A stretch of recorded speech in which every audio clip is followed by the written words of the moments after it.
कक्षा 8वीं की स्टूडेंट फाइनली आपका विषय यहाँ पर समाज विज्ञान का अर्धवार्षिक मूल्यांकन सत्र 2025-26 का रियल पेपर लेके आ चुके हैं। आप लोग बहुत सारे यहाँ पर कमेंट आए थे कि रियल पेपर लाओ, तो फाइनली आपका समाज विज्ञान का रियल पेपर आ चुका है।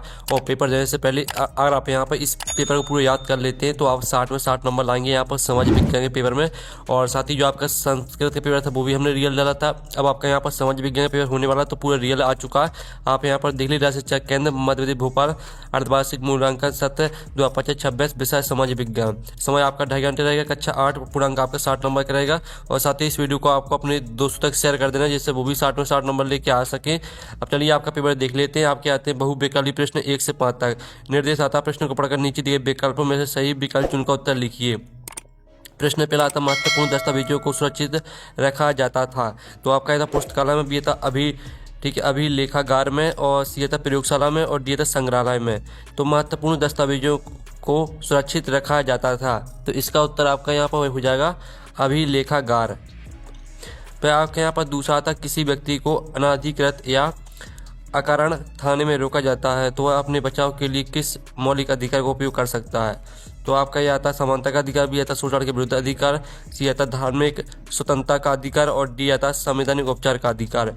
तो प्रश्न दूसरा दिया गया, किसी व्यक्ति को अनाधिकृत या अकारण थाने में रोका जाता है तो वह अपने बचाव के लिए किस मौलिक अधिकार का उपयोग कर सकता है।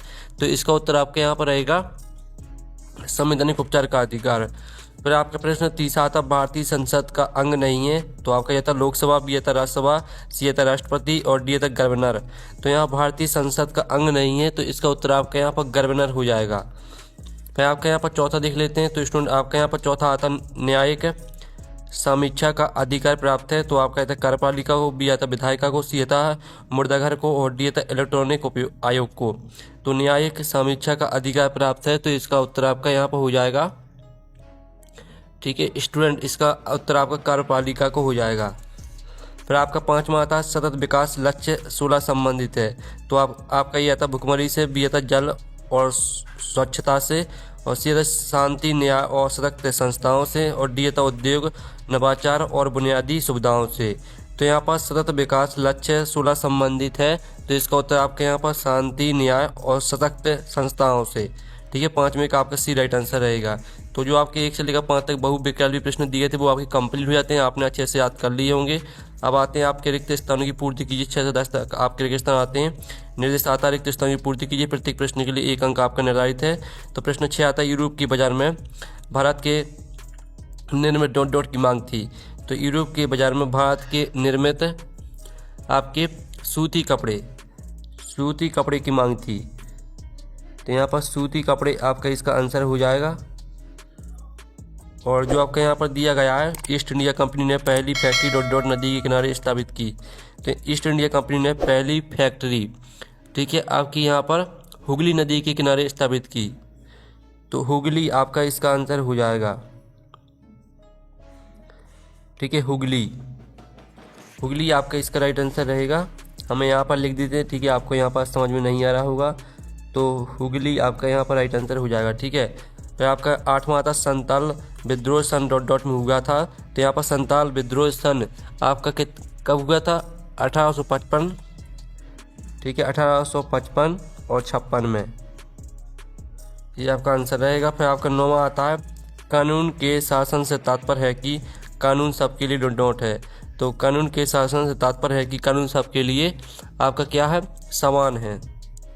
तो यहाँ पर समान आपका यहाँ पर राइट आंसर हो जाएगा। और जो 10वां आता, केंद्र और राज्य सरकारों के मध्य होने वाले विवादों को डॉट डॉट हल करती है। तो केंद्र और राज्य सरकारों के मध्य होने वाले विवादों को, ठीक है, सर्वोच्च न्यायालय हल करती है। तो सर्वोच्च न्यायालय आपका यहाँ पर इसका राइट आंसर रहेगा, ठीक है। इस तरह से जो आपके रिक्त स्थान वो कंप्लीट हो जाते हैं, आपने अच्छे से याद कर लिए होंगे। अब आते हैं अति लघु उत्तरीय प्रश्न 11 से 16 तक। निर्देश आता है प्रत्येक प्रश्न को हल कीजिए।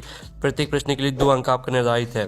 तो चलिए आपके यहाँ पर देख लेते हैं अति लघु उत्तरीय प्रश्न। 11वां प्रश्न आपका आता है, गांव में धरती की सतह, मिट्टी की गुणवत्ता, पेड़ पौधे आदि का पता किस सर्वेक्षण से लगाया जाता है। तो चलिए इसका उत्तर हम आपको यहाँ पर दिखा देते हैं। आप लोग वीडियो को लाइक जरूर कर लीजिए और इस वीडियो को अपने दोस्तों तक शेयर कर लीजिए। तो आप यहाँ पर देख लीजिए जो इसका आंसर है 11वें का, वो आप यहाँ पर देख लीजिए, ठीक है। इसका उत्तर आपका हो जाएगा, गांव में धरती की सतह, मिट्टी की गुणवत्ता, पेड़ पौधे आदि का पता राजस्व सर्वेक्षण, ठीक है, से लगाया जाता है। फिर आपका यहाँ पर आता बर्मा किस पुर्तगाली यात्री द्वारा भारत तक पहुँचने के लिए समुद्री मार्ग का पता लगाया था। तो इसका उत्तर आपके यहाँ पर रहने वाला है पुर्तगाली यात्री वास्को डी गामा द्वारा भारत तक पहुँचने के लिए समुद्री मार्ग का पता लगाया गया था। फिर आपके यहाँ पर 13वां आता है नौल की खेती के दो मुख्य तरीके कौन से थे। तो इसका उत्तर आपके यहाँ पर रहेगा नील की खेती के दो मुख्य तरीके निज और रियायती थे। फिर आपके यहाँ पर आता है 14वां बंगाल अर्थव्यवस्था के गहरे संकट में आने से किसानों पर क्या प्रभाव पड़ा। तो इसका उत्तर आपके यहाँ पर रहेगा बंगाल अर्थव्यवस्था के गहरे संकट में आने से किसानों पर यह प्रभाव पड़ा कि उनकी उपज की कीमतें गिर गईं और वे जमींदारों को लगा नहीं चुका पा रहे थे, जिसके कारण उनकी आजीविका पर संकट आ गया।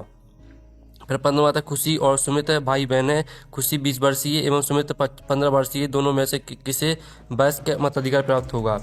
तो इसका उत्तर आपके यहाँ पर रहने वाला है खुशी को वयस्क मताधिकार प्राप्त हुआ, क्योंकि भारत में वयस्क मताधिकार की आयु 18 वर्ष है और खुशी 20 वर्ष की है। फिर आपके यहाँ पर 16वां आता है गठबंधन सरकार किन मुद्दों पर काम करती है। तो इसका उत्तर आपके यहाँ पर है गठबंधन सरकार आमतौर पर एक साझा न्यूनतम कार्यक्रम पर काम करती है, जिससे जो आपके इंग्लिश में दिया गया है इसको आपको याद नहीं करना है, जिसमें शामिल पार्टियों के बीच सहमति वाले प्रमुख मुद्दे और नीतियाँ शामिल होती हैं। ये आपका 16वें प्रश्न का उत्तर हो जाता है। अब आते हैं आपके लघु उत्तरीय प्रश्न 17 से 22 तक। तो 17वां आपका था वन सत्याग्रह कब और कहाँ हुआ। तो आप यहाँ पर देख लीजिए, इसका उत्तर है वन सत्याग्रह 1930 के दशक में मध्य प्रांत यानी वर्तमान मध्य प्रदेश और महाराष्ट्र के कुछ हिस्सों में हुआ था। यह मुख्य रूप से चंपानेर के पास चिचनार और तंदूर जैसे क्षेत्रों में हुआ था। फिर आपका 18वां आता 1824 में कंपनी के सैनिकों ने बर्मा जाने से क्यों मना किया। तो इसका आपके यहाँ पर रहेगा 1824 में कंपनी के सैनिकों ने बर्मा जाने से इसलिए मना किया क्योंकि वे समुद्र के रास्ते बर्मा नहीं जाना चाहते थे। उस समय उनका मानना था कि समुद्र पर पार करने से उनका धर्म और जाति भ्रष्ट हो जाएगा। उन्हें लगा कि उन्हें जहाज में भर कर जाना पड़ेगा, जिसे वे अस्वीकार कर देते। फिर आपका 19वां प्रश्न आता अंग्रेजों का सांस्कृतिक मिशन क्या था। तो यहाँ पर अंग्रेजों का सांस्कृतिक मिशन मुख्य रूप से भारत को सभ्य बनाने का उनका विचार था। उनका मानना था कि भारतीय पिछड़े और असभ्य थे और यह उनका दायित्व था कि वे उन्हें आधुनिक पश्चिमी ज्ञान, रीति रिवाजों और शिक्षा के माध्यम से सभ्य बनाएं। फिर आपका आता है यहाँ पर 20वां भूस्खलन रोकने की प्रमुख विधियाँ लिखिए। तो चलिए हम यहाँ पर भूस्खलन रोकने की प्रमुख विधियाँ निम्नलिखित हैं। ठीक है, खतरे वाले क्षेत्रों की पहचान करके वहां बस्तियां बचाने से बचना, भूस्खलन प्रभावित क्षेत्रों का मानचित्रण करना। ठीक है, फिर आपका आता सतही अपवाह और झरना प्रवाह के साथ साथ भूजल नियंत्रण करना और भूस्खलन को रोकने के लिए वनस्पति आवरण को बढ़ाना और प्रतिधारी दीवार का निर्माण करना। फिर आपका 21वां आता सरकार किसानों को कृषि के विकास में किस प्रकार मदद करती है। तो इसका उत्तर आप यहाँ पर देख लीजिए, सरकार किसानों को कृषि के विकास में निम्नलिखित प्रकार से मदद करती है। जो आपके यहाँ पर पॉइंट दिए सभी पॉइंटों को आपको याद कर लेना, इसका आप स्क्रीनशॉट ले लीजिए। फिर आपका 22वां आता धर्मनिरपेक्षता क्या आशय है। तो इसका उत्तर आप यहाँ पर देख लीजिए, धर्मनिरपेक्षता आशय है कि राज्य और धर्म को अलग रखा जाए। इसका अर्थ है कि एक देश किसी भी धर्म को राजकीय धर्म के रूप में आधिकारिक मान्यता नहीं देता है और सभी नागरिकों को उनके धर्म को मानने और अभ्यास करने की स्वतंत्रता देता है। सरकारों को धर्म के आधार पर भेदभाव नहीं करना चाहिए। ठीक है, अब चलिए आपके यहाँ पर लघु उत्तरीय प्रश्न कंप्लीट हो जाते हैं। अब दीर्घ उत्तरीय प्रश्न आते हैं 23 से 26 तक। 23वां आता सतत पोषण के विकास के सिद्धांत लिखिए। तो ये आपके यहाँ पर सतत पोषण के विकास के सिद्धांत निम्नलिखित हैं। जीवन के सभी रूपों का सम्मान और देखभाल, मानव जीवन की गुणवत्ता में वृद्धि, पृथ्वी की जीवन शक्ति और विविधता का संरक्षण, प्राकृतिक संसाधनों का न्यूनतम ह्रास। चारों हेडिंग को पूरा आपको याद कर लेना है। फिर आपका 25वां आता भूमि को महत्वपूर्ण संसाधन क्यों माना जाता है, विस्तार से लिखिए। ठीक है, तो आप यहाँ पर देख लीजिए, ये आपका यहाँ पर आंसर रहेगा 24वें का। ठीक है, भूमि को महत्वपूर्ण संसाधन मानने के कई कारण है, पहला, दूसरा, तीसरा, चौथा और 5वां, 6वां। ठीक है, पूरी आपको 6 हेडिंग याद करनी है। फिर आपके यहाँ पर 25वां आता उद्योगों में जोखिम कम करने के कोई 5 उपाय लिखिए। तो चलिए आपके यहाँ पर देख लीजिए, उद्योगों में जोखिम कम करने के 5 उपाय। पहला उपाय, खतरे की चेतावनी प्रणाली, पर्याप्त भंडारण क्षमता, कर्मचारियों का प्रशिक्षण और जागरूकता। तीनों हेडिंग को पूरा याद कर लेना है और चौथी हेडिंग को, 5वीं हेडिंग को पूरा याद कर लेना है। फिर 26वां आता किस प्रकार से युवा किसी राष्ट्र का भविष्य होते हैं, लिखिए। तो ये आपका 26वें क्वेश्चन का आंसर रहेगा। आप इसका इतना स्क्रीनशॉट ले लीजिए और फिर इतना स्क्रीनशॉट ले लीजिए। इस तरह से आपका 26वें क्वेश्चन का आंसर हो जाता है। तो हमने आपका समाज विज्ञान का यहाँ पर जो रियल पेपर है वो करा दिया है, यही पेपर आपका आएगा। ठीक है, हम नेक्स्ट वीडियो में मिलते हैं। Thanks for watching.